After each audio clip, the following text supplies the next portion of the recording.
സുട്ടുമണിയുടെ ആദ്യത്തെ ഇന്റർവ്യൂ ആണിത്.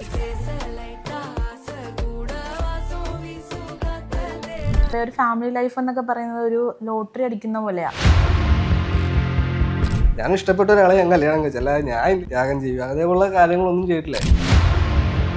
മനസ്സുകൊണ്ട് തളർന്നിരിക്കുന്ന സമയത്ത് എനിക്ക് കിട്ടിയ സപ്പോർട്ട് കൊണ്ടാണ് ഞാൻ അതിൽ നിന്ന്. ഞാൻ പുള്ളിക്കാരത്ത് എന്ത് പറഞ്ഞാലും ഒന്നും പറയാറില്ല. അങ്ങനൊന്നുമില്ല. സോഷ്യൽ മീഡിയ കുട്ടി സ്റ്റാർ ആണോ ഈ ഇരിക്കണേ? ആളിത്തിരി പെശകാണ്. കള്ളത്തരങ്ങളൊക്കെ ചെറുതായിട്ടുണ്ട്. അത് പറഞ്ഞപ്പോ അൾട്രാ മോഡേൺ കിച്ചൺ ഡിവൈസസ്. ഒരു കിച്ചണിൽ വേണ്ട എല്ലാ ലേറ്റസ്റ്റ് ബ്രാൻഡുകളും ഇവിടെയുണ്ട്. ലോകോത്തര ബ്രാൻഡുകൾ, original products, wide range. MyG future. Hi, hello and welcome to 1-2 talks. It's me Ajna. ഇന്ന് എനിക്കൊപ്പം ജോയിൻ ചെയ്യുന്നത് അമൃത ആൻഡ് അഖിൽ. പക്ഷെ ഇവരെ അമ്മൂസ് എന്നും അപ്പൂസ് എന്നും പറഞ്ഞാലേ അറിയുള്ളൂ അല്ലേ? നിങ്ങൾ എങ്ങനെയാണ് സോഷ്യൽ മീഡിയയിൽ അറിയുന്നത്? നമ്മളെ വീട്ടിൽ വിളിക്കുന്ന പേരും അങ്ങനെ. ആ, ഓക്കെ. ഇപ്പം കുഞ്ഞ് ബേബിയൊക്കെ ആയിരിക്കാണ്. നിങ്ങൾ വന്നപ്പോഴും എൻ്റെ അടുത്ത് ചോദിച്ചു എന്തൊക്കെയാ ചോദിക്കാൻ പോണെന്ന്. ബേബിയുടെ അപ്ഡേറ്റ്സ് ആണ് കൂടുതലായിട്ട് അറിയാനുള്ളത്. എന്തൊക്കെയാണ് വാവയുടെ വിശേഷങ്ങൾ? വാവയുടെ വിശേഷം, വാവയ്ക്ക് ഇപ്പൊ 6 months ആവുന്നു. പിന്നെ ആള് വന്നതിന് ശേഷം നമ്മൾ ഹാപ്പിയാണ്. അങ്ങനെ പോകുന്നു. കൂടുതലായിട്ട് അവൻ ഇനി വരുന്ന സമയത്ത് നമുക്ക് അവന്റെ ഹോബി എണീക്കുക, കരയുക, പിന്നെ കളിയും ചിരിയൊക്കെ തുടങ്ങുന്നു. അപ്പൊ അങ്ങനെ മേജർ പേരന്റിങ് ടിപ്സ് എന്തൊക്കെയാണ് നിങ്ങൾക്ക്? നിങ്ങളായിട്ട് പഠിച്ച നിങ്ങൾ വിചാരിച്ച പോലെയാണോ ഈ പേരന്റിങ്? അല്ല, ഒരിക്കലും അല്ല. അതത്ര എളുപ്പമല്ല. പിന്നെ നമ്മൾ ഓരോ കാര്യങ്ങൾ ഇപ്പം അവൻ ഇങ്ങനെ അവന്റെ ഓരോ സ്റ്റെപ്പിൽ നമ്മൾ ഓരോ കാര്യങ്ങളും പഠിച്ചു വരികയാണ്. പിന്നെ നമ്മൾ വീട്ടിലിപ്പം മുതിർന്നവരുള്ളതുകൊണ്ട് നമുക്ക് അത്രയും എന്താ പറയാ, അത്ര ഒരു എഫേർട്ട് നമ്മുടെ അടുത്ത് ഇടേണ്ട ആവശ്യം വരുന്നില്ല. കാരണം ഓരോ അമ്മയാണ്, അതെ, അവരാണ് കൂടുതലും. പിന്നെ ഇപ്പം എന്തെങ്കിലും ഒരു കാര്യം വരുമ്പോഴാണെങ്കിലും ഇതിപ്പോ അങ്ങനെയാണ്, വാവയാവുമ്പോ അങ്ങനെ കാണിക്കും എന്നൊക്കെ പറഞ്ഞു തരുമ്പോ നമുക്ക് ഓക്കെയാണ്. ഇപ്പൊ ടെൻഷൻ അടിക്കേണ്ട കാര്യമാണെങ്കിൽ അങ്ങനെയൊന്നും ഇല്ല, പറഞ്ഞു തരുമ്പോ നമ്മൾ ഓക്കെയാണ് ആ കാര്യങ്ങളില്. എന്തൊക്കെയാണ് ചേട്ടൻ എന്തൊക്കെയാണ് ഇപ്പം ഒരു പിതാവായതിനു ശേഷം എങ്ങനെ മാറി ലൈഫ്? മാറി എന്ന് പറയാനായിട്ട് എന്തോ ഇതിനു മുമ്പ് ഇല്ലാത്തൊരു പ്രത്യേക ഒരു വികാരം ഇപ്പൊ ആളുടെ ഡെലിവറി കഴിഞ്ഞപ്പോ തൊട്ട് എന്തോ പ്രത്യേക ഒരു സംഭവം മനസ്സിലിങ്ങനെ വന്നു തുടങ്ങി. ഇപ്പൊ എങ്ങനെ പറയണമെന്ന് അറിയാൻ പാടില്ല. കാര്യങ്ങളെ കുറച്ചുകൂടി സീരിയസ് ആയിട്ട് കാണാൻ തുടങ്ങി, സേവിങ്സ് കൂട്ടാൻ തുടങ്ങി. അപ്പൊ അതേപോലുള്ള ചെറിയ ചെറിയ മാറ്റങ്ങൾ ഇപ്പൊ ഇവന്റെ ഓരോ വളർച്ചയ്ക്ക് നമ്മുടെ കാര്യങ്ങളെല്ലാം കുറച്ചിട്ട് ഇപ്പം അവന്റെ കാര്യങ്ങളിലേക്കാണ് ഫോക്കസ്. ഞാൻ ഡെലിവറിയുടെ വീഡിയോ കണ്ടു. ചേട്ടൻ ടെൻഷൻ അത് മണിക്കൂറുകളുള്ള ആളാണ് കൂടുതലും ടെൻഷൻ തന്നത്. ആള് കരഞ്ഞ് ലാസ്റ്റ് ആ ടെൻഷൻ ഇരിക്കുമായി. ഞാൻ ആദ്യം കൂളായിരുന്നു. അതെ, ഞാൻ നോക്കിയപ്പോഴത്തേക്കും ആളുടെ അമ്മയൊക്കെ അപ്പുറത്തുനിന്ന് ഭയങ്കര കരച്ചില്. എനിക്ക് ടെൻഷൻ ആകണം, അപ്പൊ പ്രാർത്ഥിക്കാൻ. ആ സമയത്തൊക്കെ ഞാൻ കൂളായിരുന്നു. അത് കഴിഞ്ഞ് ഇങ്ങനെ പക്ഷെ നമ്മൾ പെട്ടെന്ന് ഡെലിവറി ആയിട്ട് തിരിച്ചു വരും എന്നുള്ളൊരു ഇത്. നമ്മൾ ആ ഫസ്റ്റ് ഡെലിവറി ആണ്, അപ്പൊ അത്രയും നമുക്ക് അറിയില്ലല്ലോ എങ്ങനെയാണെന്നൊന്നും നമുക്കില്ല, ഫസ്റ്റ് എക്സ്പീരിയൻസ് ആണ്. അപ്പൊ ആള് വിചാരിച്ചത് ലേബർ റൂമിൽ പോയിട്ടുണ്ട്, അപ്പൊ അത് പെട്ടെന്ന് ഡെലിവറി ആയിട്ട് തിരിച്ചു വരും. നമ്മൾ അനുഭവിക്കുന്നില്ല, നമ്മൾ അനുഭവിക്കാത്തൊരു കാര്യം നമുക്ക് അത് മനസ്സിലാകണമെന്നില്ലല്ലോ. പക്ഷെ ഇങ്ങനെ കുറെ നേരമായി കഴിഞ്ഞ് നമുക്ക് അപ്ഡേറ്റ് ഒന്നും കിട്ടുന്നില്ല. ചോദിക്കുമ്പോ പറയാം അങ്ങനെ വന്നപ്പോഴത്തേക്കും പിന്നെ പയ്യെ മനുഷ്യൻ ഇങ്ങനെ ടെൻഷൻ ആകാൻ തുടങ്ങി. അവസാനമായപ്പോഴത്തേക്കും ഭയങ്കര ടെൻഷന്റെ കൊടുമുടിയിലെത്തി. അപ്പോഴാണ് ആൾ ഡെലിവറി ആയെന്ന്, അതായത് അവിടെ കൊട്ടിയപ്പോഴത്തേക്കും അവർ പറഞ്ഞ് ആള് ഡെലിവറി ആയിട്ടുണ്ട്, നോർമലാണ്. അപ്പൊ എന്തോ പെട്ടെന്ന് മനസ്സൊക്കെ നോർമലായി, കൂളായി. അതെന്ന് വെച്ചാൽ മോർണിംഗ് ഒരു 4:30 ആയപ്പോഴത്താണ് നമ്മളെ ലേബർ റൂമിൽ കൊണ്ടുപോകുന്നത്. ഈവനിങ് 4:30 ആണ് ഞാൻ കഴിയുന്നത്. അപ്പൊ 10 നേരം നിന്നപ്പോഴത്തേക്കും ഭയങ്കരമായിട്ട്, കാരണം എന്താ ഇത്ര താമസം, ലേബർ റൂമിൽ വെളുപ്പിന് കൊണ്ടുപോയതാണ്. നമ്മളെന്തോ 2 പ്രാവശ്യം അപ്ഡേറ്റ് പറയാനായിട്ട് അവർ വിളിച്ചുള്ളൂ, പിന്നൊന്നും പറയുന്നുമില്ല. പെയിൻ ഉണ്ട്, പക്ഷെ നമ്മൾ നോർമൽ ഡെലിവറി ആവണമല്ലോ. അപ്പൊ അതിനുള്ള സമയം അവര് കൊടുത്ത് അങ്ങനെ നോർമൽ ഡെലിവറി ആയി. പക്ഷെ ഇത് അവസാന ഘട്ടമായിരുന്നു. കാരണം ഞാനാണെങ്കിലും എനിക്ക് ഇങ്ങനെ നമ്മൾ പെയിൻ കൂടുമ്പോ നമ്മൾ സിസേറിയൻ മതി എന്നുള്ള രീതിയിൽ നമ്മൾ പറയും. അപ്പൊ പേടിയുള്ള ആളാണ്. അപ്പൊ അങ്ങനെ സിസേറിയൻ മതി എന്നുള്ള രീതിയിൽ കൊണ്ടുപോയിട്ട് പിന്നെ എന്നെ ചരിച്ചൊക്കെ കിടത്തി, ഇഞ്ചക്ഷനൊക്കെ എടുക്കാനായിട്ട് ചരിച്ചു കിടത്തി. അപ്പോഴാണ് ഞാൻ പറഞ്ഞത് എനിക്ക് ഒന്നുകൂടെ പുഷ് ചെയ്യാൻ തോന്നുന്നുണ്ട്, അപ്പം ഓപ്പണായി വരണമല്ലോ, അപ്പൊ ഒന്നുകൂടി പുഷ് ചെയ്യാൻ തോന്നുന്നുണ്ടെന്ന് പറഞ്ഞപ്പോ ഇഞ്ചക്ട് ചെയ്യണ്ട, ഒന്ന് നോക്കട്ടെ ഒന്നുകൂടെ എന്ന് പറഞ്ഞിട്ട് അവരൊന്നും കൂടെ PV ചെയ്ത് നോക്കുമ്പോഴാണ് ഫുൾ ഓപ്പൺ ആയിട്ടുണ്ട്, അപ്പോൾ ഇനി നോർമൽ ഡെലിവറിയേ പറ്റുള്ളൂ, സിസേറിയൻ പറ്റില്ല എന്നുള്ള രീതിയിൽ പറയുന്നത്. പിന്നെ അതെല്ലാം പടപടയുന്നായിരുന്നു. ഈ ഒരു പുഷ് ചെയ്യാൻ തോന്നി ആ സമയം തൊട്ട് ഒരു അരമണിക്കൂറിൽ കാര്യങ്ങളെല്ലാം കഴിഞ്ഞ് വാവ പുറത്തു വന്ന്. ചേട്ടനും കൂടെ ലേബർ റൂമിൽ ഇല്ല, അവിടെ അങ്ങനെ ഒരു ഓപ്ഷൻ ഇല്ലായിരുന്നു. എനിക്ക് അങ്ങനെ കുഴപ്പമൊന്നും ഇല്ലായിരുന്നു. ഞാൻ ആള് സമ്മതിക്കുവായിരുന്നെങ്കിൽ കയറാം. നമുക്ക് അവിടെ ഹോസ്പിറ്റൽ അങ്ങനത്തെ ഒരു ഓപ്ഷൻ ഇല്ലായിരുന്നു. അപ്പോ ഈ പറഞ്ഞ പോലെ ചേച്ചി കുറെ ഡിസബിലിറ്റിയുടെ പേരിൽ കുറെ നിങ്ങൾ എനിക്ക് തോന്നുന്നു ഇപ്പൊ പ്രഗ്നൻസിയുടെ ടൈമിലും കുറെ ബുള്ളിങ് അത് കമന്റ് അതെ കമന്റ് ബോക്സിൽ നമുക്ക് ഒരുപാട് ഇതേപോലെ നെഗറ്റീവ് കാര്യങ്ങൾ വരാറുണ്ട്. അത് നമ്മൾ അങ്ങനെ മൈൻഡ് വെക്കാറില്ല. ഓരോരുത്തരുടെ മനസ്സിലുള്ളത് അവര് കമന്റ് ബോക്സിൽ അറിയിക്കുന്നേ. റിപ്ലൈ ആയിട്ട് അങ്ങനെ കൊടുക്കാറില്ല ആർക്കും. മീൻസ് നമ്മൾ കണ്ടുവിടാറുണ്ട്. അപ്പൊ ചിലത് ഭയങ്കരമായിട്ട് നമ്മൾ വായിക്കുന്നതല്ല, അല്ലാതെ തന്നെ അതൊരു എന്താ പറയാ, അത് കമന്റ് ബോക്സിൽ കിടന്നാൽ ഒരു വൃത്തികേടെന്ന് തോന്നുന്ന കാര്യങ്ങൾ നമ്മൾ ഡിലീറ്റ് ആക്കി കളയും. അല്ലാതുള്ള കാര്യങ്ങൾ അവിടെ തന്നെ കിടക്കുന്നുണ്ടാവും. അല്ല, നമ്മൾ റിപ്ലൈ കൊടുക്കൽ കുറവാണ്. റിപ്ലൈ കൂടുതലും ഇത് കണ്ട് പിന്നെ ചില ആൾക്കാർ ഇതിനു വേണ്ടി മാത്രം ഇരിക്കുന്നവരാ. ഞങ്ങളുടെ വീഡിയോയുടെ അടിയിൽ വന്നിട്ട് ഇതേമാതിരി കമന്റ് ഇടാൻ വേണ്ടി മാത്രം ഇരിക്കുന്ന കുറച്ച് പേരുണ്ട്. അത് ഫേക്ക് ഐഡിയ ആരാന്ന് പോലും നമുക്ക് അറിയത്തില്ല. കൂടുതലും റിപ്പീറ്റ് ആയിട്ട് ഇവര് തന്നെയായിരിക്കും എല്ലാത്തിനും. നമ്മൾ യൂട്യൂബിലാണെങ്കിൽ ഇൻസ്റ്റഗ്രാമിലാണെങ്കിൽ റിപ്പീറ്റ് ആയിട്ട് സെയിം ഒരേപോലത്തെ കമന്റ് ഒരേ ഐഡിന്ന് വരുന്നത് ഇങ്ങനെ ചിലർ ഇരിക്കുന്നുണ്ട്. അത് ആരാന്ന് നമുക്കറിയില്ല. എല്ലാവർക്കും ഉണ്ടാവും. എല്ലാ സോഷ്യൽ മീഡിയയിൽ ഇതേപോലെ വീഡിയോ ഒന്നവർക്കും ഉണ്ടാവും ഇതേപോലുള്ള കുറച്ച് പേര്. നമുക്ക് എന്താ ഇൻബോക്സിൽ മെസ്സേജ് ഒക്കെ വരാറുണ്ട് ഇതേമാതിരി കളിയാക്കുന്നോണ്ട്. മീൻസ് അവര് വീഡിയോ ഇടുമ്പോഴത്തേക്കും ഇതേമാതിരി പറയുന്നവരൊക്കെ ഉണ്ടെന്ന് പറഞ്ഞിട്ട് നമുക്ക് ഇൻബോക്സിൽ മെസ്സേജ് ഒക്കെ അയക്കാറുണ്ട് കുറച്ച് പേര്. പിന്നെ ഞാൻ കുറച്ച് കമന്റ്സ് കണ്ടത് ഭയങ്കര പോസിറ്റീവ് ആണ്, പക്ഷെ അത് ഭയങ്കര കുനിഷ്ട് പിടിച്ചൊരു പോസിറ്റീവ് പോലെ എനിക്ക് ഫീൽ ചെയ്തു. ചേട്ടന്റെ അടുത്ത് ആ കുട്ടിയെ കിട്ടിയത് ഭാഗ്യം, അല്ലെങ്കിൽ ജീവിതം കൊടുത്തത് ഭയങ്കര വലിയ കാര്യമാണ് എന്നൊക്കെ പറഞ്ഞിട്ട് ചേട്ടൻ എങ്ങനെ ഫീൽ ചെയ്യുന്നുണ്ടോ? ഞങ്ങളുടെ വീഡിയോയ്ക്ക് ഞങ്ങൾ ഇന്ന് റിപ്ലൈ കൊടുത്തിട്ടുണ്ട്. ഞാൻ സത്യം പറഞ്ഞാൽ ഇതേപോലെ ഇവര് പറഞ്ഞ പോലെ സംഭവങ്ങളൊന്നും അല്ല.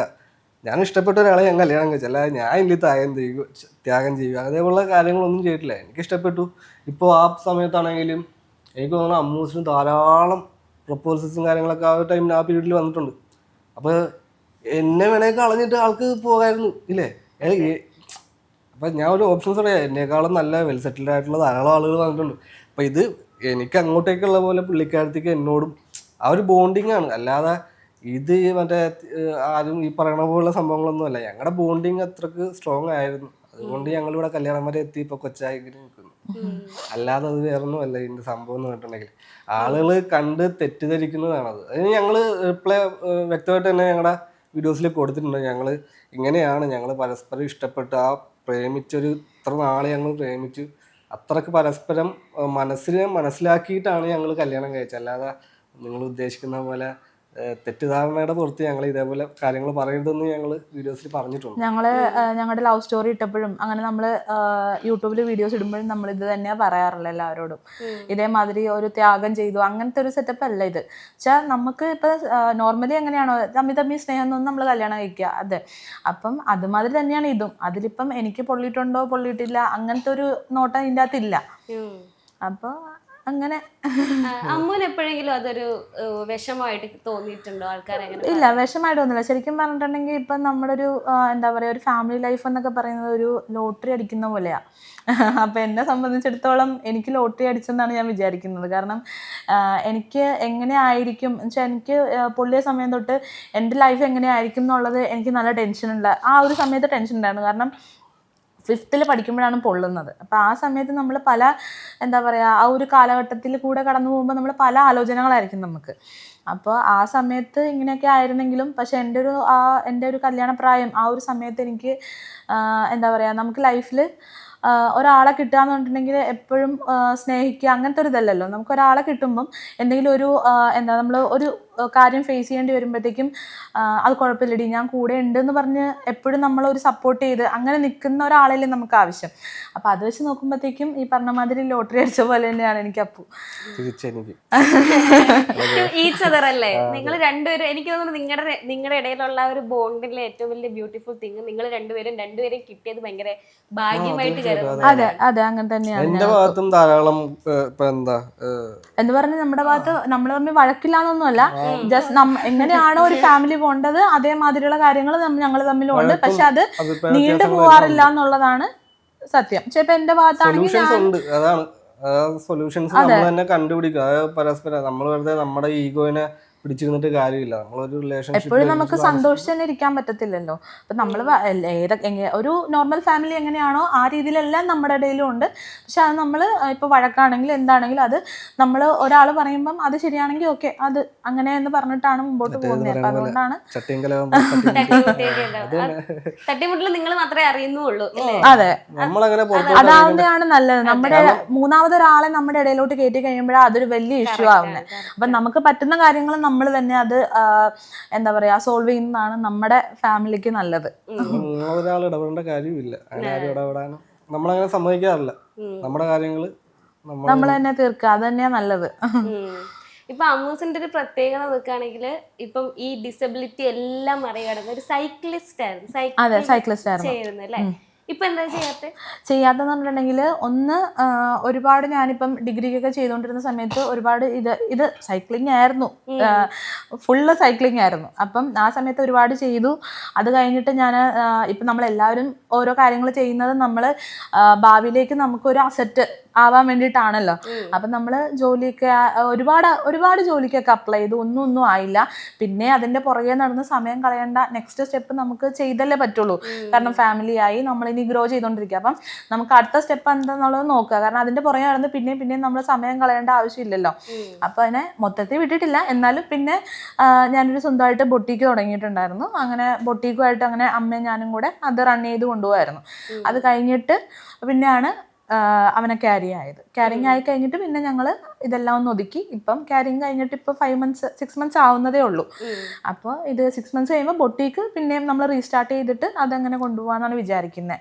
അതുകൊണ്ടാണ് സൈക്ലിങ് ഒതുക്കി വെച്ചിരിക്കുന്നത്. കാരണം നമ്മൾ ഞാൻ +2 തൊട്ട് തുടങ്ങിയതാണ് സൈക്ലിങ്. എൻ്റെ ജീവിതവും എല്ലാം അതിലോട്ട് ഇട്ട് ഒരുപാട് കഷ്ടപ്പെട്ടിട്ടുണ്ട് അതിന് വേണ്ടിയിട്ട്. പക്ഷെ അതിന് നമുക്കൊരു റിസൾട്ട് കിട്ടണ്ടേ ലാസ്റ്റ്. ആ ഒരു റിസൾട്ട് കിട്ടാത്തത് കൊണ്ട് ഞാനത് അങ്ങനെ സ്റ്റോപ്പ് ചെയ്ത് വെച്ചിരിക്കുക. ചേട്ടനായിരുന്നു ഇപ്പം സ്പോർട്സിലൊക്കെ ഒരുപാട് താല്പര്യമുള്ള ആളാണ് അമ്മൂസ്. അപ്പം ചേട്ടൻ അതിനെ ഒരുപാട് സപ്പോർട്ട് ചെയ്യുന്ന ആളാണ്. ആദ്യം സൈക്കിളൊക്കെ ചവിട്ടുമ്പോ ഭയങ്കര സപ്പോർട്ടാണ്, ഇപ്പോഴും സപ്പോർട്ടാണ്. അപ്പു ചെയ്യണമെന്നേ പറയാറുള്ളൂ. ഭയങ്കര താല്പര്യം, പക്ഷെ നമുക്ക് അത് അത്രക്കുള്ള കഴിവില്ലാത്തതാണ് അധികം കയറി പോയില്ല. അല്ല, ഞാൻ ഇപ്പൊ എന്ത് ചെയ്യണമെന്ന് പറഞ്ഞാലും സപ്പോർട്ടാണ്. ഇപ്പോഴും എന്നോട് ചെയ്യാമെങ്കിൽ നീ ചെയ്തോ എന്നുള്ള ഇതിൽ തന്നെയാ പറയാറ് എപ്പോഴും. പക്ഷെ അതിന് പറ്റിയൊരു സാഹചര്യം നമുക്കല്ലാത്തത് കൊണ്ടാണ് അതുമായിട്ട് മുമ്പോട്ട് പോകാൻ ശ്രമിക്കാത്തത്. അല്ലാതെ ഇപ്പം ഫാമിലി ആയിട്ട് ഒതുങ്ങുക അങ്ങനൊന്നും ഇല്ല, ഒരിക്കലും ഇല്ല. ഇതിപ്പോ ഞാൻ ഒതുങ്ങിയാലും എന്നെ ഒതുക്കാൻ താല്പര്യമില്ലാത്തവരാണ് എന്റെ ഫാമിലിയിലുള്ള എല്ലാവരും. അതുകൊണ്ട് അങ്ങനെ ഒരു പ്രശ്നമില്ല. അതെ. ഓക്കെ, ഇപ്പൊ ഉള്ള ഏറ്റവും വലിയൊരു ഡ്രീം എന്ന് ചോദിച്ചാൽ എന്താ?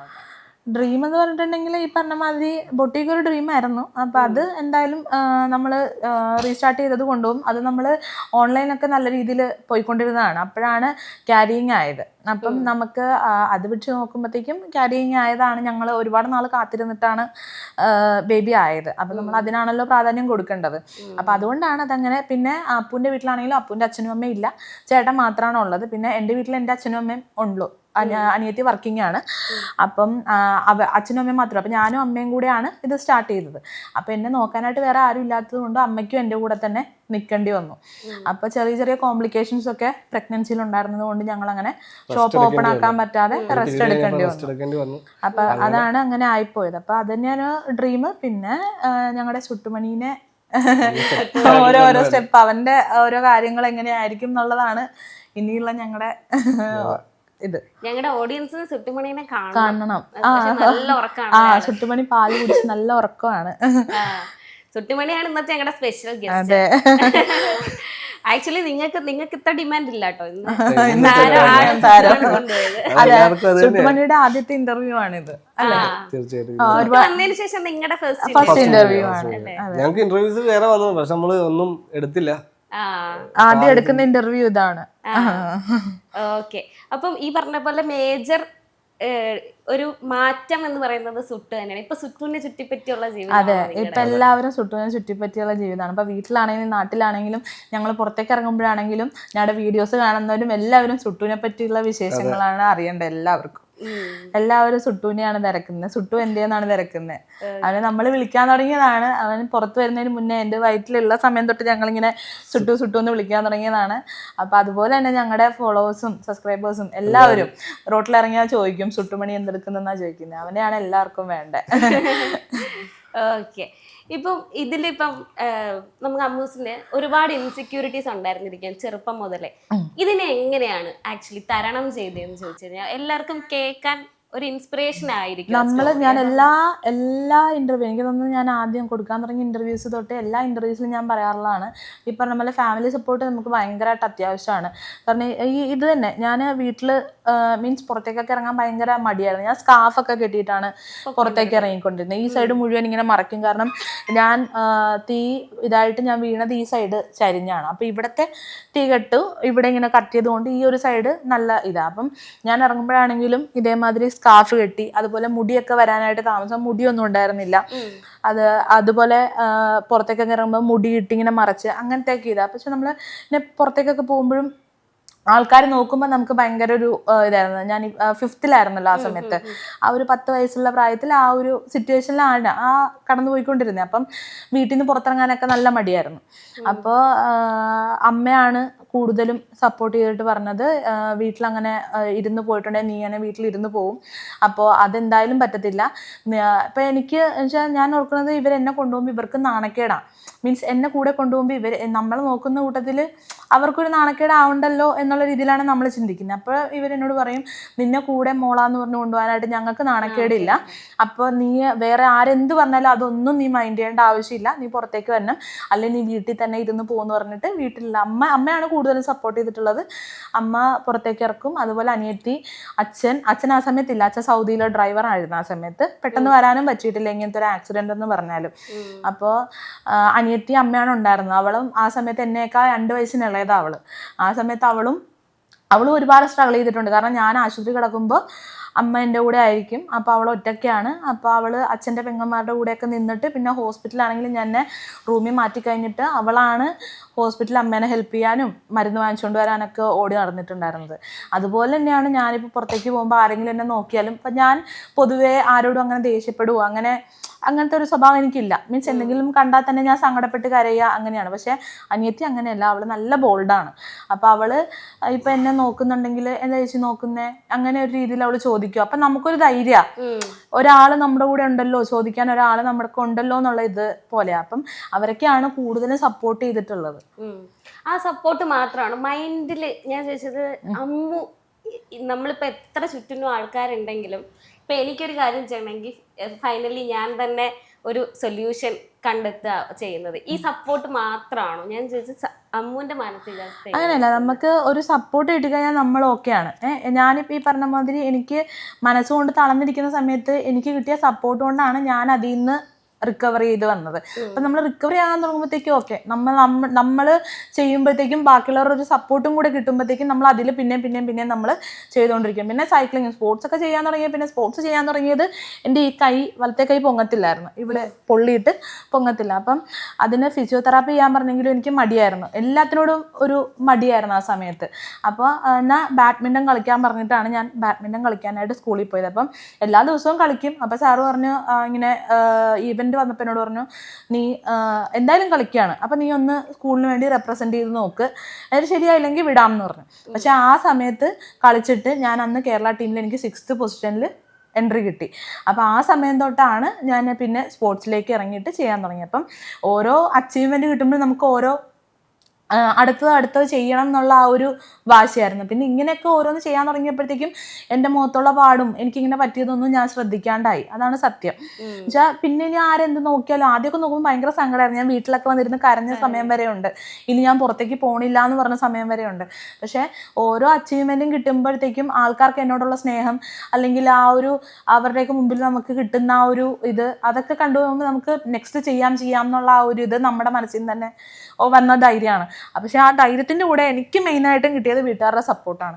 അവരുടെ ആ സപ്പോർട്ട് ഇല്ലെങ്കിൽ ഒരിക്കലും എനിക്ക് എവിടെ പോകണമെന്ന് പറഞ്ഞാലും, അല്ലെങ്കിൽ എവിടെയാണ് എനിക്ക് കളി, അല്ലെങ്കിൽ എവിടെയാണ് എൻ്റെ ഇവൻറ്റ് നടക്കണമെന്ന് പറഞ്ഞാലും സാരമില്ല, ഇപ്പോൾ സ്കൂളിൽ നിന്ന് കൊണ്ടുപോയില്ലെങ്കിൽ എവിടെ കൊണ്ടുപോയില്ലെങ്കിലും ഞാൻ കൊണ്ടുപോകാമെന്ന് പറഞ്ഞിട്ട് അമ്മയാണ് എൻ്റെ കൂടെ വന്നുകൊണ്ടിരുന്നത്. എവിടെയാണെന്ന് പറഞ്ഞാലും നമുക്ക് പോകാൻ പറ്റാത്തൊരവസ്ഥയാണെങ്കിലും എന്ത് കാശ് മുടക്കിയാണെങ്കിലും എൻ്റെ അമ്മ അവിടെ കൊണ്ടുപോയി അത് ചെയ്യിച്ചിരിക്കും. അപ്പം നമുക്ക് കിട്ടുന്ന ഓരോ അച്ചീവ്മെൻ്റാണ് എനിക്ക് പിന്നെയും ചെയ്യാനായിട്ടുള്ള ആ ഒരു ധൈര്യം കിട്ടിയത്. പിന്നെ ഓരോന്നിങ്ങനെ കിട്ടാൻ തുടങ്ങുമ്പോഴത്തേക്കും നമ്മൾ ഈ വന്ന പാടും കാര്യങ്ങളൊക്കെ മറക്കാൻ തുടങ്ങി. പിന്നെ ആരെന്ത് പറഞ്ഞാലും എനിക്ക് വലിയ കുഴപ്പമില്ലാണ്ടായി. പിന്നെ പയ്യെ സ്കാർഫ് മാറ്റി. അങ്ങനെ ഇപ്പം ഈ ഇരിക്കുന്ന പോലെ ഞാൻ എല്ലായിടത്തും നടക്കും.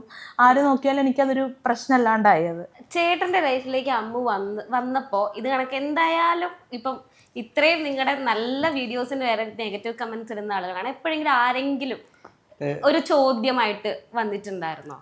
എന്നെ സംബന്ധിച്ചിടത്തോളം വീട്ടില് ചേട്ടൻ മാത്രമേ ഉള്ളൂ. അച്ഛനും അമ്മയും ഇല്ല. പിന്നെ ഉള്ളത് ഫ്രണ്ട്സ്. ഞാൻ കൂടുതൽ ഒരു 5-6 വർഷത്തേക്ക് ഞാൻ ഒറ്റയ്ക്കായിരുന്നു വീട്ടിൽ താമസിച്ചുകൊണ്ടിരുന്നത്. വേറെ ആരും ഇല്ല. അപ്പോൾ ഒറ്റക്കുള്ള ജീവിതം എന്ന് പറയുന്നത് അറിയാലോ, ഫ്രണ്ട്സുമായിട്ടായിരിക്കും കൂടുതലുള്ളത്. അപ്പോൾ ഫ്രണ്ട്സ് സപ്പോർട്ടാണ്. നിൻ്റെ ഇഷ്ടം, ഞങ്ങൾക്ക് എന്ത് ചെയ്യാൻ. അപ്പോൾ അങ്ങനെ ഒരു സെറ്റപ്പ് ആയിരുന്നു. എന്നെ കൂടുതലും ഫ്രണ്ട്സിനേക്കാളും കൂടുതലും ഞാൻ ഡിപ്പെൻഡ് ചെയ്തുകൊണ്ടിരുന്ന പുള്ളിക്കാരത്തിനെ. എന്തുണ്ടെങ്കിലും പുള്ളിക്കാരത്തി എന്നെ വിളിച്ച് തിരക്കിക്കൊണ്ടിരുന്നതും ഭക്ഷണം കഴിച്ചു. അതേപോലെ എല്ലാ കാര്യങ്ങളും പുള്ളിക്കാരത്തിയാണ് എന്നെ എല്ലാ സമയത്തും പുള്ളിക്കാരത്തിയായിരുന്നു എന്നെ വിളിച്ചുകൊണ്ടിരുന്നത്. എൻ്റെ ചേട്ടൻ പോലും അങ്ങനെ വിളിച്ചിട്ടില്ല. ചേട്ടനോ എൻ്റെ ബാക്കി റിലേറ്റീവ്സ് പോലും എന്നോട് ആ കാര്യങ്ങളൊന്നും ചോദിച്ചിട്ടില്ല. അപ്പം അങ്ങനെ വന്നപ്പോഴത്തേക്കും മാരേജിൻ്റെ ടൈം ആയപ്പോഴത്തേക്കും ഒറ്റ കൺസേൺ ഉണ്ടായുള്ളൂ, ചേട്ടൻ്റെ കല്യാണം കഴിഞ്ഞിട്ടില്ല. അപ്പോൾ അവൻ്റെ കല്യാണം കഴിഞ്ഞിട്ടില്ലല്ലോ എന്നുള്ളൊരു സംസാരം വന്നതല്ലാതെ വേറെ അങ്ങനെ ഒരു നെഗറ്റീവായിട്ടുള്ള രീതിയിലുള്ള ചോദ്യമൊന്നും വന്നിട്ടില്ല. പിന്നെ എൻ്റെ ജീവിതത്തിൽ ഞാൻ പഠിച്ചു വന്നൊരു കാര്യമാണ്, ഇപ്പോൾ നേരത്തെ പറഞ്ഞ പോലെ തന്നെ സപ്പോർട്ട് ചെയ്യാൻ ആൾ വേണമെന്ന് പറഞ്ഞല്ലോ. അപ്പോൾ ഇത് ഇപ്പോൾ ആരോട് ചോദിച്ചാലും എല്ലാവരും സപ്പോർട്ട് ചെയ്യാം, എല്ലാവരും സപ്പോർട്ടാണ്, എല്ലാ കാര്യത്തിനും സപ്പോർട്ടാണ്. ഒറ്റ പ്രശ്നമേ വരുള്ളൂ, അതായത് നമ്മൾ പറയണ പോലെ വേണം കേൾക്കാനായിട്ട്. അപ്പം അങ്ങനെ വരാൻ നേരത്തെ ഈ പറഞ്ഞ പോലെ നമ്മളെ സെൽഫിൽ ആ ഒരു ഡെവലപ്മെൻറ്റ് ഉണ്ടാകത്തില്ല. ഈ ധൈര്യവും കാര്യങ്ങളൊന്നും നമുക്ക് തോന്നത്തില്ല. കാരണം നമ്മുടെ തീരുമാനങ്ങൾ നമ്മൾ ചെയ്യാൻ നേരത്തെ നമുക്ക് ആ ഒരു സംഭവം വരത്തുള്ളൂ. അപ്പോൾ അങ്ങനെ അങ്ങനെ ഒരു സംഭവം എനിക്കുണ്ട്. കാരണം ചെറുപ്പം പോലെ എനിക്ക് അങ്ങനെ പറ്റിയിട്ടില്ല. ലാസ്റ്റ് അവസാനം ഞാൻ തീരുമാനം എടുത്തു, നടക്കത്തില്ല, കല്യാണം കഴിക്കും. അങ്ങനെ എൻ്റെ ഒരു ബോൾഡ് തീരുമാനം വന്നപ്പോഴത്തേക്കും എല്ലാവരും എൻ്റെ കൂടെയായി. കാരണം അവർക്ക് മനസ്സിലായി. കാരണം ചേട്ടന് പ്രശ്നമില്ലായിരുന്നു കേട്ടോ. പുള്ളി എൻ്റെ കല്യാണം കഴിഞ്ഞിട്ട് മതിയല്ല. പുള്ളി പറഞ്ഞത് നിനക്ക് ചെയ്യണമെന്നുണ്ടെങ്കിൽ നിനക്ക് ചെയ്യാം, കുഴപ്പമൊന്നുമില്ല, എനിക്ക് പ്രശ്നമൊന്നുമില്ല എന്നുള്ളത് ചേട്ടൻ പറഞ്ഞത്. ഞാൻ നേരത്തെ പറഞ്ഞ പോലെ തന്നെ, അതായത് നമ്മുടെ ഒരു തീരുമാനങ്ങൾ എടുക്കാനുള്ളൊരു പവർ നമുക്ക് വരണം. ആ ഒരു സമയമാണ് എടുത്ത് ഈ പറഞ്ഞ പോലെ എല്ലാം നമ്മൾ സ്വയം ഡെവലപ്പ് ആവുകയും ഇപ്പം എന്തെങ്കിലും പ്രശ്നം ഉണ്ടെങ്കിൽ അതിനെയൊക്കെ റിക്കവറായി നമ്മൾ ബോൾഡ് ആവുകയൊക്കെ ചെയ്യും. ഇപ്പം എന്നെ സംബന്ധിച്ചോളം ഇപ്പം ആളുടെ ഭാഗത്തുനിന്ന് ആളുടെ ഇപ്പം സ്നേഹിക്കുന്ന സമയത്ത് എൻ്റെ വീട്ടുകാരുടെ ഭാഗത്തുനിന്ന് അങ്ങനെയൊന്നും നെഗറ്റീവായിട്ടില്ല. ആ പടം ഉണ്ടായിരുന്നൊരു കൺസേൺ ഈ ഒരു ഇതാണ്, ചേട്ടൻ്റെ കല്യാണം കഴിഞ്ഞിട്ടില്ല എന്നുള്ളൊരു ഇത് മാത്രമേ ഇപ്പോഴും കഴിഞ്ഞിട്ടില്ല. ചേട്ടന്റെ കല്യാണം ഇപ്പോഴും കഴിഞ്ഞിട്ടില്ല. അല്ലാതെ വേറെ ഇതൊന്നും ഇതുവരെ ഉണ്ടായിട്ടില്ല. ഞാൻ അങ്ങനെ ആരെയും ഇടപെടുത്താറില്ല. ഞാൻ ഇത് മനസ്സിലാക്കിയ അപ്പുറം പിന്നെ ഞാൻ എൻ്റെ കാര്യങ്ങളിൽ തീരുമാനം എടുക്കാനായിട്ടുള്ള ഇതൊന്നും ഞാൻ ആർക്കും കൊടുക്കാറില്ല. നിങ്ങളിങ്ങനെ ഭയങ്കര ഹാപ്പി സ്വീറ്റ് കപ്പിളായിട്ട് പോകാനുള്ള ഒരു ടിപ്പ് ചോദിച്ചു കഴിഞ്ഞാൽ കണ്ടോണ്ടിരിക്കുന്ന ആളുകൾ നിങ്ങളെ കണ്ടിട്ട് അസൂയായിരിക്കും ആൾക്കാർക്ക്. അത് നിങ്ങൾ എങ്ങനെയാണ്? ഞാൻ പുള്ളിക്കാരത്ത് എന്ത് പറഞ്ഞാലും ഒന്നും പറയാറില്ല. അങ്ങനൊന്നുമില്ല, ഇല്ല അങ്ങനെയില്ല. എന്നുവെച്ചാ ഈ പറഞ്ഞ പോലെ നമ്മൾ നേരത്തെ പറഞ്ഞ പോലെ തന്നെ എന്തെങ്കിലും വഴക്കുണ്ടെങ്കിൽ അത് നമ്മൾ മൂന്നാമതൊരാളെ അറിയിക്കാൻ നോക്കുക. അതാണ് ബെസ്റ്റ് വഴി. കാരണം എന്തെങ്കിലും ഉണ്ടെങ്കിൽ അങ്ങോട്ടും ഇങ്ങോട്ടും. ഇപ്പം ഞാനാണേലും ആ ദേഷ്യത്തിന് എന്തെങ്കിലും പറഞ്ഞു പോയില്ലോ എന്ന് ഓർത്ത് നമ്മൾ കുറച്ച് കഴിയുമ്പോഴത്തേക്ക് ഈ ദേഷ്യമൊക്കെ മാറും. നമുക്ക് ആ വന്നൊരു ഇതിൽ നമ്മൾ പറഞ്ഞു പോകുന്നതായിരിക്കും. അപ്പോൾ അത് ഒരു കുറച്ച് കഴിയുമ്പോഴത്തേക്കും അത് എൻ്റെ ഭാഗത്ത് തെറ്റെങ്കിൽ ഞാൻ പോയിട്ട് പോട്ടെ, ഇനിയിപ്പോൾ ഞാൻ അങ്ങനെ പറയത്തില്ല, സോറി എൻ്റെ ഭാഗത്ത് നിന്ന് തെറ്റാന്ന് പറയുമ്പം അതവിടെ തീരുക. അപ്പോൾ നമ്മൾ ഈ ദേഷ്യപ്പെട്ട് എൻ്റെ ഹൈപ്പിൽ നിൽക്കുമ്പോൾ അങ്ങ് പോയി പറഞ്ഞാൽ നടക്കത്തില്ല. പക്ഷെ എന്നാലും ഒരു കുറച്ച് കഴിയുമ്പോൾ നമുക്ക് രണ്ടുപേർക്കും അങ്ങോട്ടും ഇങ്ങോട്ടും മനസ്സിലാവും. ആ സമയങ്ങളിൽ നമ്മൾ അങ്ങോട്ടും ഇങ്ങോട്ടും പോയി പറഞ്ഞാൽ ആ പ്രശ്നം അങ്ങ് തീരും. അപ്പോൾ മെയിനായിട്ട് മൂന്നാമതൊരാളെ ഈഗോ മാറ്റി സംസാരിച്ച പ്രശ്നങ്ങളെല്ലാം തീരും. ഈഗോ ആണല്ലേ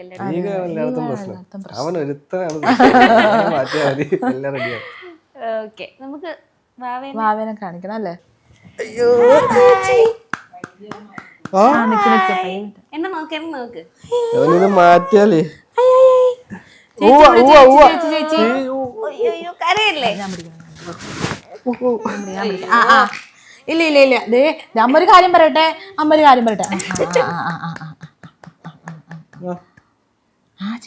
ചേച്ചി നോക്ക്. ഹലോ, സോഷ്യൽ മീഡിയ കുട്ടി സ്റ്റാർ ആണോ ഈ ഇരിക്കണേ? അതെ,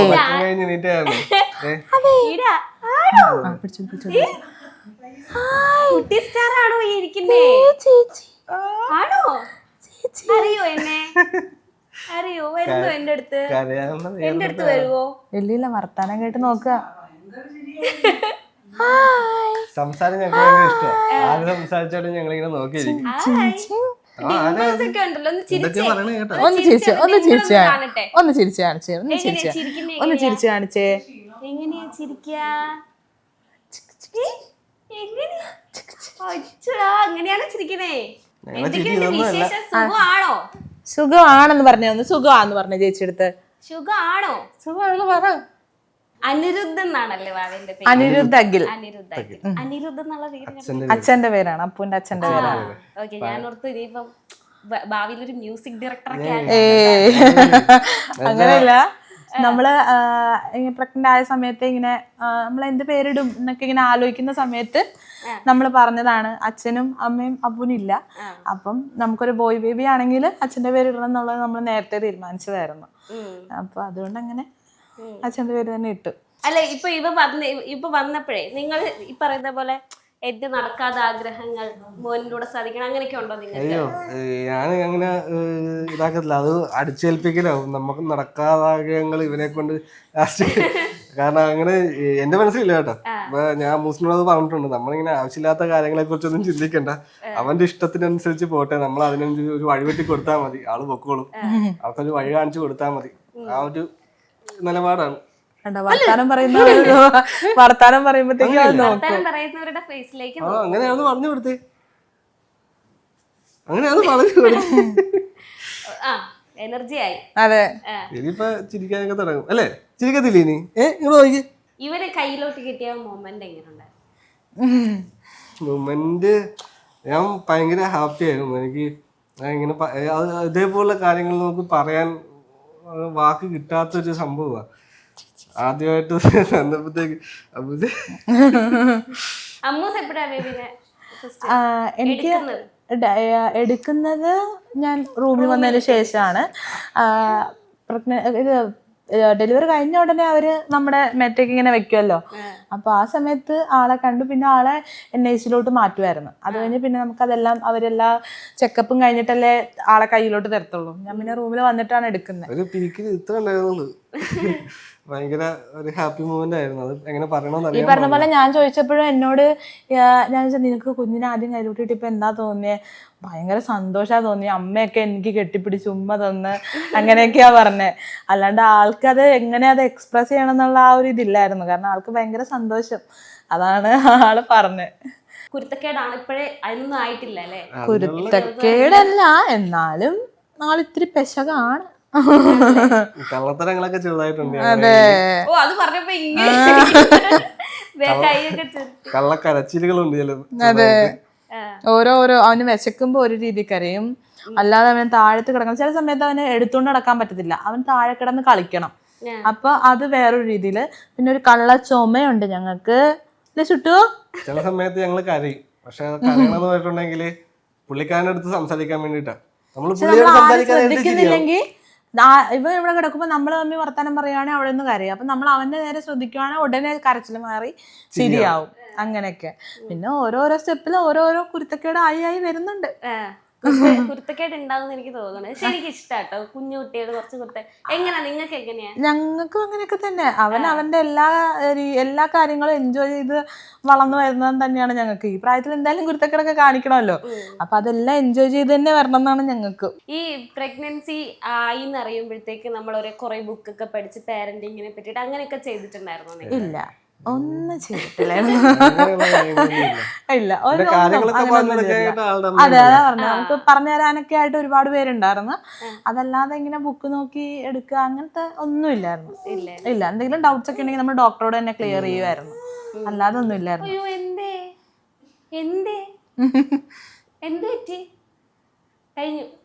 ഞങ്ങളോട് വർത്താനം പറയുന്നില്ലല്ലോ, അതാ. വീട്ടിലെല്ലാവർക്കും ഒരു ഭയങ്കര ചേഞ്ച് ആയിരിക്കും അല്ലേ?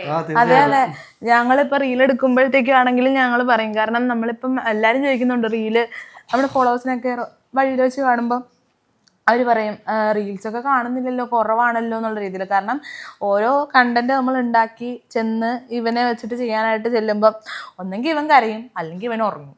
അപ്പൊ നമ്മൾ കുറച്ചെടുത്തിട്ട് അത് പാതി അവിടെ വെക്കും, പിന്നെ അവരില്ലാതെ നമുക്ക് ചെയ്യാൻ പറ്റത്തില്ല. അത് പിന്നെന്ന് പറഞ്ഞിട്ടുണ്ടെങ്കിൽ ഇപ്പൊ പറഞ്ഞ പോലെ ചേട്ടൻ ജോലി കഴിഞ്ഞ് വരുമ്പോഴത്തേക്കും ഒരു 7-7:30 ആവും. പിന്നെ ആ സമയം കൊണ്ട് നമുക്ക് പറ്റുന്ന രീതിയിലാണ് നമ്മൾ തട്ടിക്കൂട്ടി ചെയ്യണം. കാരണം ഇപ്പം മെയിനായിട്ട് അവൻ്റെ ഒരു കാര്യത്തിലോട്ടാണ് എല്ലാവരും, ഇപ്പം ഞാനടക്കം വീട്ടിലെ എല്ലാവരും അവൻ്റെ കാര്യത്തിലോട്ടാണ് ഫോക്കസ് ചെയ്തേക്കുന്നത്. ഇപ്പം അമ്മയാണെങ്കിലും അനിയത്തിയാണെങ്കിലും എല്ലാവരും, എൻ്റെ അച്ഛൻ എല്ലാവരും അവൻ്റെ ഇതിലോട്ടാണ് ഫോക്കസ് ചെയ്തത്. അപ്പം അവൻ്റെ എല്ലാ കാര്യങ്ങളും കഴിഞ്ഞിട്ടാണ് പിന്നെ ഞങ്ങൾ ഈ ഒരു വീഡിയോസ് കാര്യങ്ങളിലോട്ടൊക്കെ ടൈം ഇൻവെസ്റ്റ് ചെയ്യുന്നത്.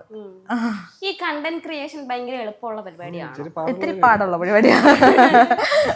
ചില സമയത്ത് നമുക്ക് ഒന്നും കിട്ടത്തില്ല. പിന്നെ നമ്മളിങ്ങനെ ചെയ്തൊക്കെ വരുമ്പോൾ പിന്നെ ഡെയിലി ലൈഫിൽ നടക്കുമ്പോഴത്തേക്കും എന്നാ പിന്നെ ഇതങ്ങോട്ട് വീഡിയോ ആക്കി ഇട്ടാലോ അങ്ങനെയൊക്കെ വിചാരിച്ചിട്ടാണ് ഓരോന്നോരോന്ന് ചെയ്തെടുക്കുന്നത്.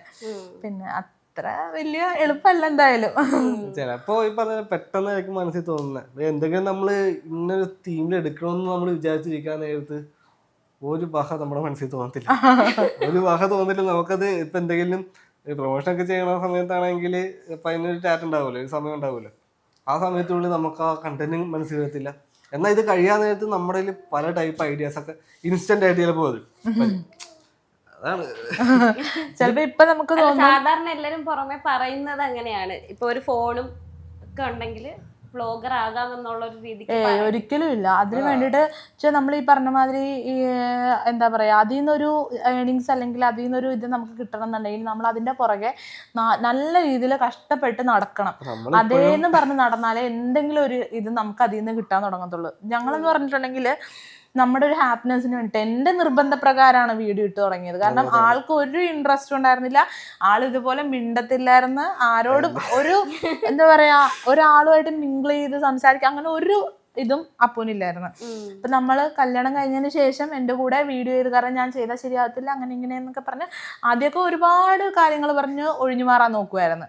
പക്ഷെ അതിന് ശേഷം കല്യാണം കഴിഞ്ഞ് ഞാൻ ഞങ്ങൾ ആദ്യം ചെയ്തുകൊണ്ടിരുന്നത് സിനിമയിലെ ഡയലോഗൊക്കെയാണ് ചെയ്തുകൊണ്ടിരുന്നത്. അപ്പം ആ സമയത്തൊക്കെ ചെയ്ത് ഞാൻ പറയും കുഴപ്പമൊന്നുമില്ല, ഇത് സെറ്റാണ്, ഒരു കുഴപ്പമില്ല, നോക്ക് ഭംഗിയുണ്ടെന്നൊക്കെ പറഞ്ഞ് ഞാൻ അങ്ങനെ ഓരോന്നോരോന്ന് പോസ്റ്റ് ചെയ്യും.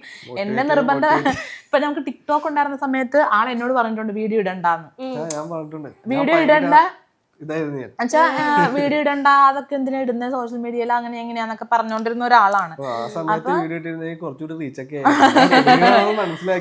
അപ്പൊ എന്റെ ഒരു സന്തോഷത്തിന് വേണ്ടിയിട്ടാണ് ഇൻസ്റ്റയിൽ പിന്നെ നമ്മൾ അത് ഇടാൻ തുടങ്ങിയത്. അങ്ങനെ ഇട്ടിട്ട് പിന്നെ അത് പിന്നെ നമുക്ക് എന്തുകൊണ്ട് അത് ഒരു പ്രൊഫഷണൽ രീതിയിൽ ചെയ്തുകൂടാ എന്നുള്ള രീതിയിൽ വന്നപ്പോൾ പിന്നെ ഓരോ കണ്ടന്റ് ഒക്കെ ക്രിയേറ്റ് ചെയ്ത് അങ്ങനെയൊക്കെ വീഡിയോസ് ഇടാൻ തുടങ്ങിയത്. അല്ല, ഇപ്പൊ ഫാമിലി വ്ലോഗ് ചെയ്യുന്ന ഒരുപാട് ഈ പറഞ്ഞ പോലെ ക്രൂശിക്കപ്പെട്ടോണ്ടിരിക്കുകയാണ്. നിങ്ങൾക്ക് അങ്ങനത്തെ എന്തെങ്കിലും? നമ്മള് വ്ളോഗിങ്ങിൽ സത്യം പറഞ്ഞിട്ടുണ്ടെങ്കിൽ നമ്മളും പിച്ച് വെച്ച് തുടങ്ങിയില്ല, വീഡിയോസ് ഒക്കെ ഇടാറുണ്ട്. എന്നാലും നമുക്ക് ധാരാളം കാര്യങ്ങൾ ഞങ്ങൾക്കും പഠിക്കാനുണ്ട്. ഞങ്ങളും പഠിച്ചു വന്നതേ ഉള്ളൂ, അത്രക്ക് അല്ലെ തറവായിട്ടില്ല. എന്നാലും നമുക്ക് പറ്റുന്ന രീതിയിൽ നമ്മൾ വ്ളോഗ് ചെയ്യുന്നു, അങ്ങനെയുള്ളൂ. പിന്നെ എന്ന് പറഞ്ഞിട്ടുണ്ടെങ്കിൽ ഈ പ്രൊമോഷൻസ് വരുമ്പോഴത്തേക്കും നമ്മളിപ്പോൾ സോഷ്യൽ മീഡിയയിലായിട്ട് മെയിൻ ആയിട്ട് കാണുന്നത് ഇപ്പം എന്താ പറയാ ഒരു ഗെയിം ഉണ്ടല്ലോ, എന്തൊരു ഗെയിം മണി ഏൺ ചെയ്യുന്ന അതാ കാണുന്നത്. അതിലിപ്പോൾ ഒരുപാട് ഫാമിലി വ്ളോഗേഴ്സിനെ ഒരുപാട് രീതിയിൽ നെഗറ്റീവ് പറയുന്നുണ്ട്. അപ്പം നമുക്കും അതിന്റെ വന്നിട്ടുണ്ട്, ചെയ്യാം 2 പ്രാവശ്യം വന്നു. അപ്പം നമ്മള് ഇങ്ങനെയുള്ള കാര്യങ്ങൾ ഒഴിവാക്കിയിട്ട് നമ്മൾ കൂടുതലും പ്രൊമോഷൻസ് ചെയ്യാറുണ്ട്. അത് പ്രോഡക്ട്സ് അങ്ങനെ പ്രോഡക്ട്സിന്റെ ഒക്കെ അതുപോലെയുള്ള കാര്യങ്ങൾ ചെയ്യും. അല്ലാതെ ഈ പറഞ്ഞ പോലെ ഗെയിമിന്റെ കാര്യങ്ങളൊന്നും നമ്മൾ ആഡ് ചെയ്തിട്ടില്ല. നമ്മളെ വിശ്വസിച്ച് നമ്മുടെ വീഡിയോ കാണുമ്പോഴത്തേക്കും നമ്മൾ പറയുന്നതിന്റെ ആ ഒരു ഇതിലായിരിക്കും ഇങ്ങനെ ചെയ്യുക. അപ്പൊ അതിൽ നിന്ന് എന്തെങ്കിലും അവർക്ക് പറ്റിക്കഴിഞ്ഞാൽ പിന്നെ നമുക്കതൊരു ഭയങ്കര ഒരു ഇതായി പോവും. പിന്നെ നമ്മൾ ആരോട് എങ്ങനെ അതൊരു ഇതാന്ന് പറഞ്ഞ് മനസ്സിലാക്കിയിട്ടും കാര്യം ഉണ്ടാകത്തില്ല. അതെ, അത് ശരിയല്ല, അങ്ങനെയാണ്. കാരണം ഞങ്ങള് അതേപോലെ ന്യൂസിൽ കൂടെ ആണെങ്കിൽ ഇതേമാതിരി ഗെയിം കളിച്ച് പിന്നെ ജീവനൊക്കെ നഷ്ടപ്പെട്ട പിള്ളേരൊക്കെ ഉണ്ട്.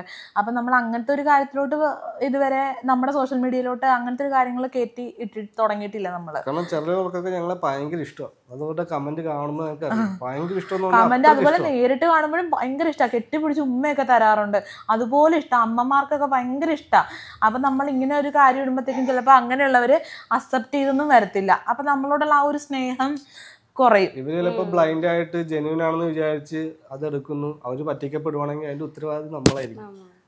അപ്പൊ അങ്ങനെയുള്ളതുകൊണ്ട് ഇപ്പൊ എനിക്ക് മെസ്സേജ് വന്നാലും അല്ലെങ്കിൽ അപ്പൂന് ചെന്നാലും നമ്മുടെ പ്രൊഫഷണൽ അക്കൗണ്ടിൽ വന്നാലും നമ്മളത് 2 പേരും കൂടെ അത് വേണ്ടാന്നുള്ള സെറ്റപ്പിൽ അത് ഇതേപോലുള്ള കാര്യങ്ങൾ പൈസ വെച്ചിട്ടുള്ള കാര്യങ്ങളൊന്നും ഞങ്ങൾ അങ്ങനെ എടുക്കാറില്ല. പ്രൊമോഷൻസ് ഒക്കെ നിങ്ങൾ ഡിസ്കസ് ചെയ്ത് തീരുമാനിച്ചിട്ടാണ് ചെയ്യാറ്. എന്തെങ്കിലും ഒരു മെസ്സേജ് വന്നാൽ അത് നമ്മൾ തമ്മിൽ തീരുമാനിച്ചിട്ട് ചെയ്യുന്ന എല്ലാ കാര്യങ്ങളും.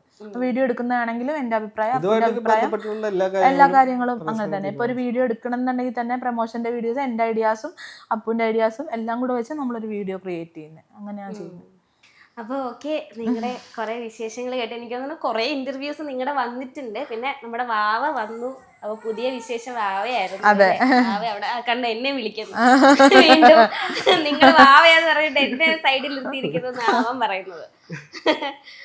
ഓക്കെ, അപ്പൊ എന്തായാലും കണ്ടതിലും ഇപ്പൊ നിങ്ങളുടെ കാര്യങ്ങളൊക്കെ അറിഞ്ഞതിലും ഒരുപാട് സന്തോഷം. എനിക്ക് വളരെയധികം ഇഷ്ടപ്പെട്ട രണ്ടുപേരാണ്. അപ്പൊ നിങ്ങൾ ഇനി ഒരുപാട് കണ്ടന്റ് ക്രിയേഷൻസും കുറേ വീഡിയോസും വ്ളോഗ്സ് ഒക്കെ ആയിട്ട് കാണാൻ പറ്റട്ടെ. And thank you so much. ഞങ്ങൾക്കും ഒത്തിരി സന്തോഷം. അല്ലേ? Ultra modern kitchen devices. ഒരു കിച്ചണിൽ വേണ്ട എല്ലാ ലേറ്റസ്റ്റ് ബ്രാൻഡുകളും ഇവിടെയുണ്ട്. ലോകോത്തര ബ്രാൻഡുകൾ, original products, wide range. MyG future.